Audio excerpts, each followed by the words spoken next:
The next point is qualification. Now to be an executive आपको कुछ qualifications की requirement होती है कि अगर आप इन क्वालिफिकेशंस पे क्वालिफाई कर जाते हो then only you can become an executive.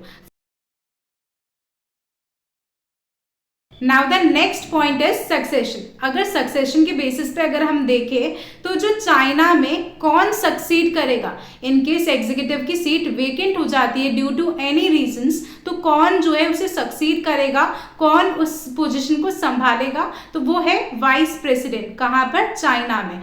And अगर हम बात करें स्विट्जरलैंड में तो स्विट्जरलैंड में भी कौन सक्सीड करता है? वाइस प्रेसिडेंट सक्सीड करेंगे. वेयरएज अगर हम फ्रांस की बात करें तो फ्रांस में जो है सीनेट के प्रेसिडेंट सक्सीड करेंगे. Senate is basically one of the house of the France legislature, तो वहां पर जो है इसके प्रेसिडेंट सक्सीड करेंगे. वेयरएज अगर हम ब्रिटेन की बात करें तो ब्रिटेन में प्राइम मिनिस्टर सक्सीड करेंगे. एंड अगर हम यूएसए की बात करें तो यूएसए में भी वाइस प्रेसिडेंट सक्सीड करेंगे. तो हमने यहाँ पर एक्सेप्ट फ्रांस एंड ब्रिटेन सब जगह वाइस प्रेसिडेंट सक्सीड करेंगे. That means Switzerland, China and USA में वाइस प्रेसिडेंट सक्सीड करेंगे. ब्रिटेन में प्राइम मिनिस्टर सक्सीड करेंगे एंड फ्रांस में जो है सीनेट के प्रेसिडेंट सक्सीड करेंगे. And senate is one of the house of France legislature. Okay, now talking about the tenure of the executive. Tenure means the time period कि कितने time period के लिए executive की वो पोजीशन रहेगी, तो that is the meaning of tenure. तो यहाँ पर अगर हम चाइना में एग्जीक्यूटिव का टेन्योर कितना होता है तो वो होता है 5 years का. ठीक है. वेयरएज अगर हम बात करें स्विट्जरलैंड की तो स्विट्जरलैंड में थ्योरी वाइज तो टेन्योर 4 years का है. एग्जीक्यूटिव का टाइम पीरियड या जो टर्म है वो 4 years की है. बट इन प्रैक्टिस अगर हम देखें तो 12 to 16 years का जो है टेन्योर होता है एग्जीक्यूटिव का. मतलब थ्योरी में तो लिख रखा है कि आप 4 साल के लिए उस पोजीशन को संभालोगे, बट इन प्रैक्टिस वो टेन्योर बढ़ते बढ़ते 12 to 16 years हो जाता है. ओके, बिकॉज स्विट्जरलैंड में एग्जीक्यूटिव जितनी भी बार चाहे वो री इलेक्ट हो सकते हैं एंड कितने भी टर्म्स जो है वो सर्व कर सकते हैं इमिडिएटली. सो इस वजह से वहाँ पर प्रैक्टिस में 12 to 16 years हो जाता है इंस्टेड ऑफ 4 years. नाउ अगर हम बात करें फ्रांस की तो फ्रांस में वो टेन्योर है 7 years का कि एग्जीक्यूटिव अपनी पोजीशन पे रहेंगे 7 years तक. उसके बाद वापस इलेक्शंस होंगे एंड कोई और एग्जीक्यूटिव आएगा. ठीक है. वेयरएज अगर हम ब्रिटेन में बात करें तो यहाँ पे तो हेरिडिटरी है कि क्वीन की बेटी क्वीन बन रही है, तो यहाँ पे तो कोई टेन्योर है ही नहीं, वो लाइफ टाइम चलेगा. ठीक है. तो वो चीज़ हमने बोली. एंड अगर हम लास्टली बात करें यूएसए की तो यूएसए में एग्जीक्यूटिव का टेन्योर होता है 4 years. आफ्टर 4 years इलेक्शंस होते हैं, तो इस वजह से हमने बोला कि वहाँ पे कितना टेन्योर होता है 4 years का. एंड वेयरएज अगर हम इंडिया की बात करें तो इंडिया में जो टेन्योर होता है वो होता है 5 years का. Okay, now talking about the veto power. Veto power की बेसिस पे हम देखेंगे कि कहाँ पे कौन सी कंट्री में कौन.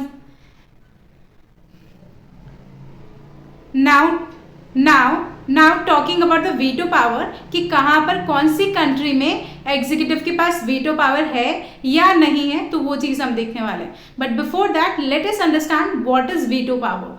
नाउ वीटो पावर मीन्स ये एक लीगल पावर है. ये जिसके भी पास होगी ना तो उसके पास एक पावर है कि अगर कोई भी डिसीजन लिया जा रहा है या कोई भी ऑफिशियल एक्शन लिया जा रहा है तो वो उस पर ना बोल सकते हैं, उस डिसीजन को वहीं पे रोक सकते हैं, खत्म कर सकते हैं. तो that is the importance of veto power. I hope आपको क्लियर हुआ होगा कि एक ऐसी लीगल पावर जिससे आप किसी भी ऑफिशियल एक्शन को यूनिलेटरली रोक सकते हो, यूनिलेटरली स्टॉप कर सकते हो. तो that is the meaning of veto power. Okay, अब कहाँ पर एग्जीक्यूटिव के पास वीटो पावर है या कहाँ नहीं है वो चीज़ अब हम देखते हैं. तो अगर हम चाइना की बात करें तो वीटो पावर किसके पास है? चाइना में प्रेसिडेंट के पास है. वेयरएज अगर हम बात करें स्विट्जरलैंड की तो स्विट्जरलैंड में जो है वीटो पावर नहीं है. एंड अगर हम बात करें फ्रांस की तो यहाँ पर भी फ्रांस में वीटो पावर नहीं है.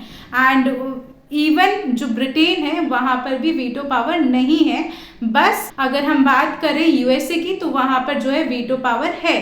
किसके पास? प्रेसिडेंट के पास. तो हमने बोला चाइना एंड यूएसए में जो है वीटो पावर है एंड किसके पास है? प्रेसिडेंट के पास है. वेयरएज स्विट्जरलैंड में, फ्रांस में एंड ब्रिटेन में जो है वीटो पावर नहीं है.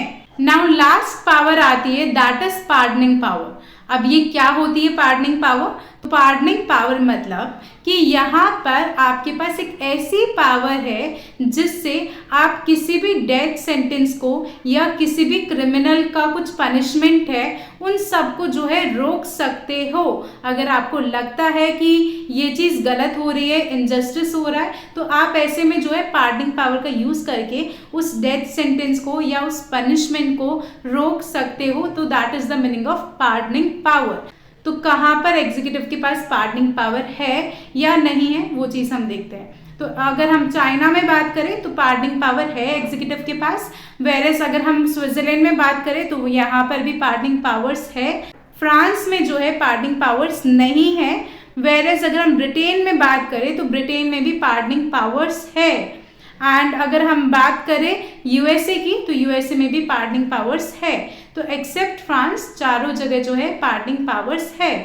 नाउ लास्ट हमारी बची है जुडिशियल पावर्स। तो जुडिशियल पावर्स में हमारा सबसे फर्स्ट पॉइंट आता है सुप्रीमेसी ऑफ द कॉन्स्टिट्यूशन। कहाँ पर कॉन्स्टिट्यूशन सुप्रीम है, सबसे बड़ा है, मतलब कॉन्स्टिट्यूशन से ऊपर कुछ नहीं है। तो अगर हम चाइना में बात करें तो वहाँ पे कॉन्स्टिट्यूशन की सुप्रीमेसी नहीं है।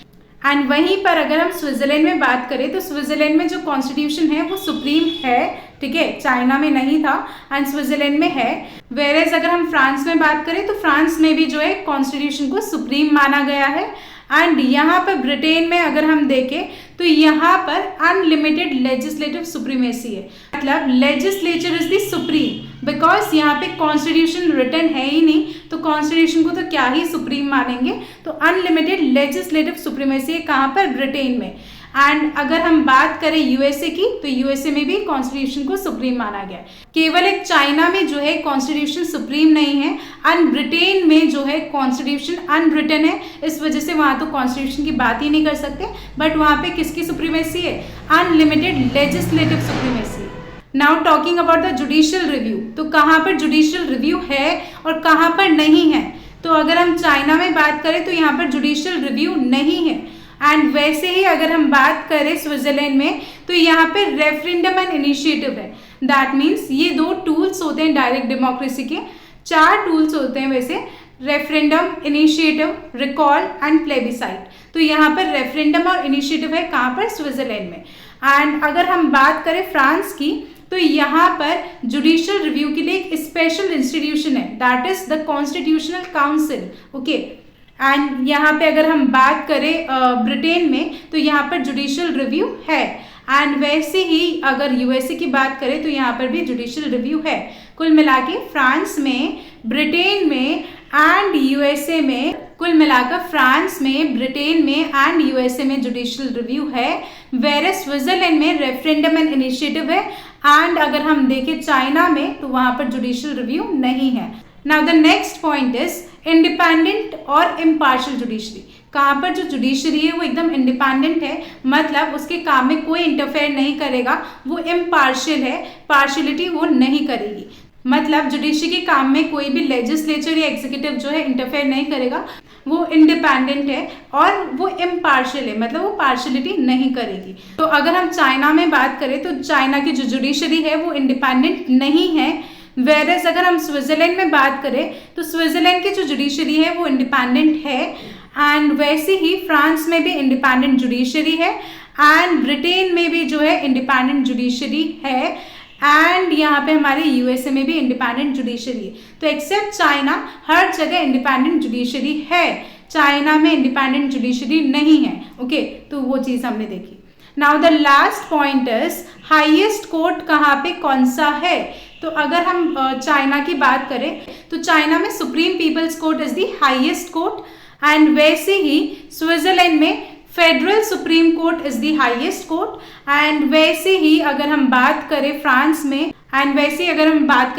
में तो फ्रांस में court of cassation is the highest court and यहाँ पर ब्रिटेन में high court is the highest court and अगर हम बात करें यूएसए की तो यहाँ पे supreme court of the United states is the highest court. तो ये हमने देखा कि कौन सी जगह पे कौन कौन से हाईएस्ट कोर्ट है, तो वो चीज़ की हमने बात करी। सो आई होप आपको legislative power, executive power and judicial powers के बेसिस पे ये कंपैरिजन क्लियर हुआ होगा। इन केस अगर आपको फिर भी कोई डाउट्स लगते हैं, फिर भी कुछ क्वेरीज रहती है, then you can always ask me in the comment section and I will try to reply all your comments.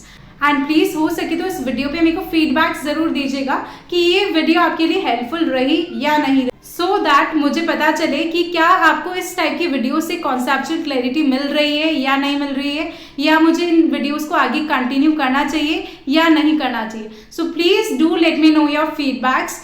And ये वाली जो वीडियोस है ये आई गेस मेरे अकॉर्डिंग तो आपके लिए बहुत हेल्पफुल रहने वाली है। तो प्लीज़ आप ये वीडियो अपने तक मत रखिएगा, अपने फ्रेंड्स के साथ भी ज़रूर शेयर कीजिएगा। उनके भी एग्जाम्स आ रहे होंगे, उनको भी चाहिए होगा, तो अपन को सेल्फिश नहीं होना है, सबके साथ शेयर करना है। ओके, सो अपनी फ्रेंड्स की भी थोड़ी हेल्प करनी है एंड प्लीज़ उनके साथ भी शेयर कीजिएगा ये video, in case if you find it helpful. अगर आपको हेल्पफुल लगती है तभी इस वीडियो को शेयर कीजिएगा। ओके, एंड अगर आपको अपनी नॉलेज टेस्ट करनी है कि आपको पॉलिटिकल साइंस के बारे में कितनी नॉलेज है, ठीक है, तो आप मेरी डेली क्विजेस को फॉलो कर सकते हैं। मैं रोज अपने YouTube चैनल की कम्युनिटी सेक्शन में डेली क्विजेस डालती हूँ, कुछ क्वेश्चंस पूछती हूँ, तो आपको उसका करेक्ट आंसर बताना है कमेंट करके या टिक करके, कैसे भी, बट आपको उसका करेक्ट आंसर बताना है एंड वो आपके लिए बहुत ही हेल्पफुल रहेगा चीज़ों को मेमोराइज करने में। सो प्लीज़ अगर हो सके तो उस क्विज को ज़रूर फॉलो कीजिएगा एंड उन क्वेश्चंस का आंसर दीजिएगा, सो दैट आपकी नॉलेज जो है एनहांस होगी। And do subscribe to my YouTube channel for more videos like this, and don't forget to press that bell icon. So yeah, bye bye, take care.